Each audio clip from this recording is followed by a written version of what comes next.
तो guys welcome back to my YouTube channel, hope you are fine. तो guys मैं आपको आज इंटरेस्टिंग सी चीज़ अपने बारे में डिस्क्लोज़ करने जा रही हूँ। ठीक है, कर दूँ? 1 2 3 ओके। तो गाइज़ मैं आपको बताना चाहती हूँ कि मैं लॉ स्टूडेंट हूँ। ठीक है, currently I am a 4th year student. ठीक है, मेरा 8 सेम के इंटरनल्स चल रहे हैं। तो आज मेरा जो था वो IPR का पेपर था।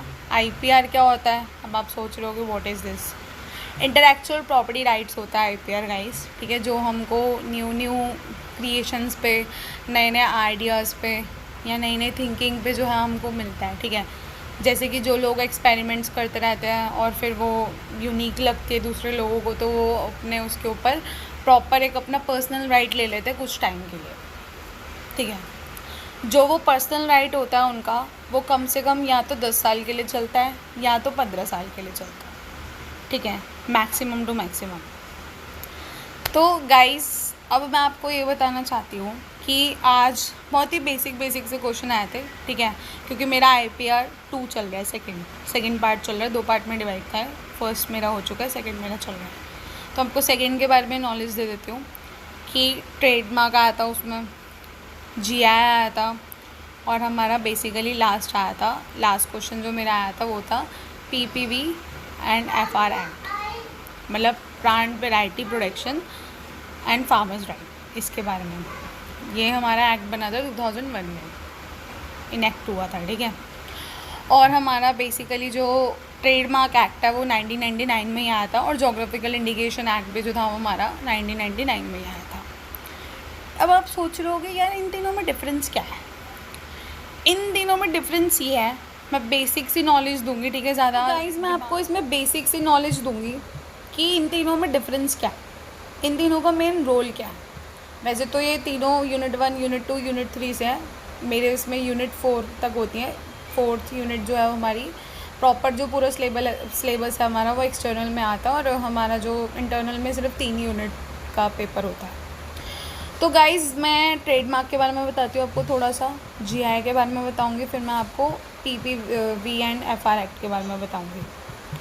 हमारा ट्रेडमार्क जो होता है वो बेसिकली हमको किस पे दिया जाता है? सिंबल्स पे दिया जाता है। ठीक है, लोगोस पे दिया जाता है। ठीक है, शेप्स पे दिया जाता है।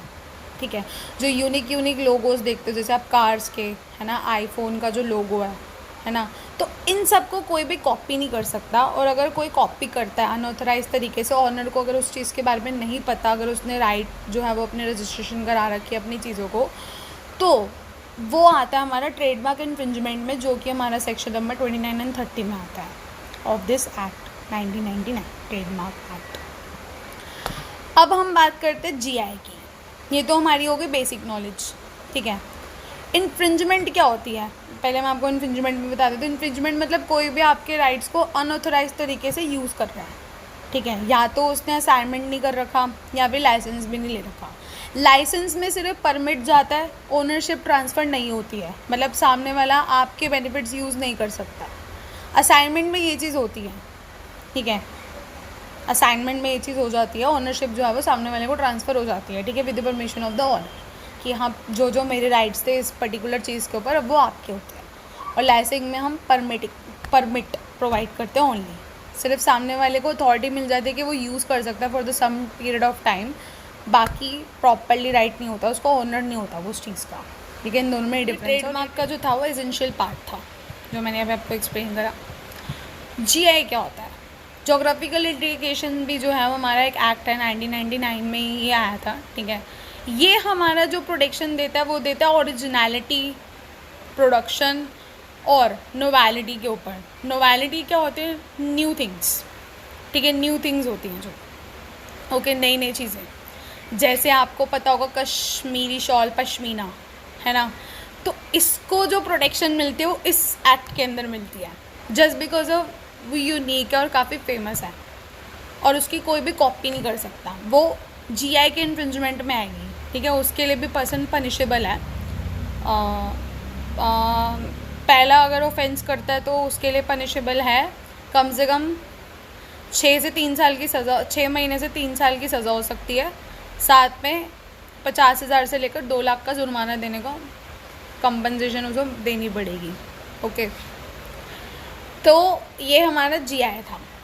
ओके, और बासमती भी आता है। इवन इसको इसके प्रोडक्शन के ऊपर मतलब लाइक कंसिडर किया जाता है, क्योंकि सबको पता है बासमती की ओरिजिनलिटी, हमें भी नहीं पता वो कहाँ से आया और वो यूनिक कैसे बन गया, काफ़ी फेमस क्यों है। दार्जिलिंग टी का हमें पता है, ये ओरिजिनलिटी के ऊपर फेमस है, जहाँ से ये आती है टी, दार्जिलिंग प्लेस काफ़ी ब्यूटीफुल है ना गाइज़। और गाइज़ मैं आपको एक चीज़ और बता दूँ, अब हमारा थर्ड जो हमारा टॉपिक था वो था PPB एंड FR एक्ट, मतलब plants variety protection and farmers act. ये हमारा आया था 2001 में, और इसमें आपके फार्मर्स के क्या क्या राइट्स होते हैं उस बारे में बात करता है, और हमारे ब्रीडर्स के क्या राइट्स होते हैं। ब्रीडर्स बेसिकली वो होते हैं जो सीड्स, जो ब्रांडेड सीड्स होते हैं वो सोल्ड आउट करते हैं, बट इनको लाइसेंस लेना पड़ता है, कंपलसरी वॉलेंटरी। तो बेसिकली इनको कंपलसरी लाइसेंसिंग या फिर वॉलेंटरी लाइसेंस जो है वो लेना पड़ता है, ठीक है। और ये लोग ब्रांडेड सील जो है वो इम्पोर्ट एक्सपोर्ट कर सकते हैं और सोल्ड आउट भी कर सकते हैं, ठीक है, अकॉर्डिंग टू देयर जो भी है। इनको लाइसेंसिंग मतलब लाइक इनको कम से कम 15 से 18 साल का राइट होता है कि ये यूज़ कर सकते हैं सच, ठीक है। बस ब्रीडर्स के ये राइट्स होते हैं, ठीक है। और मोनोप्लीज जो है वो खेल सकता है, मतलब लाइक मोनोप्लीज जिसमें काफ़ी ज़्यादा रिस्ट्रिक्शंस होती हैं कि मतलब लाइक अपनी खुद की मोनोप्लीज जो है वो बना देते हैं, अपना खुद का मतलब एक दबदबा बना देते हैं मार्केट के अंदर। वो मोनोप्ली सिंपल वे में अगर मैं आपको बताऊं तो ये है।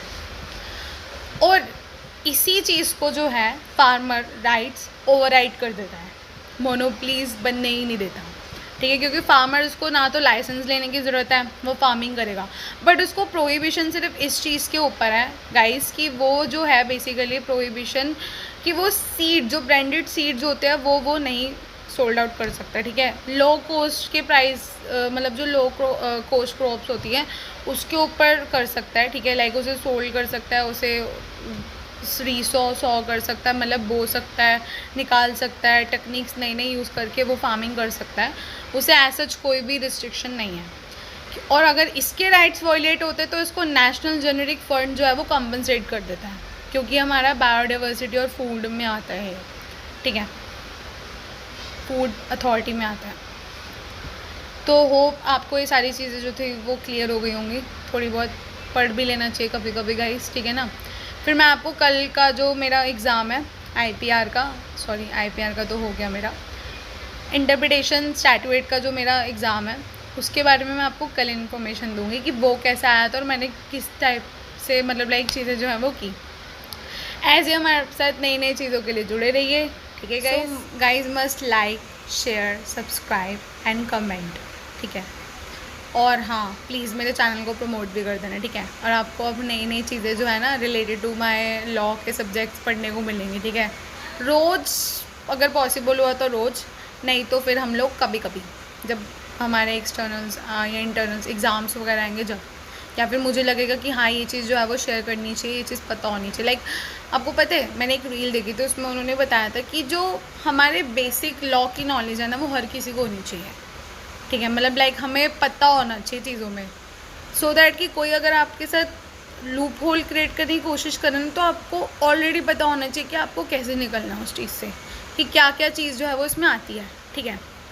गाइज मैं अभी IPC, ठीक है, CRPC इन सब चीज़ों को भी ना शेयर करूँगी, लाइक जब मैं रिवीजन वगैरह करूँगी ना अपनी तो ये सारी चीज़ें भी आपसे शेयर करूँगी, और इसको BNSS के साथ रिलेट करके भी बताऊँगी कि डिफरेंस क्या है दोनों में, ठीक है। ओके, इंडियन एविडेंस एक्ट भी शेयर कर सकते हैं हम, ठीक है, BS है। ओके गाइस, चलो बाय बाय, मिलते हैं फिर आपको नई नई इंटरेस्टिंग चीज़ों के साथ, ठीक है। Good night guys, Tata.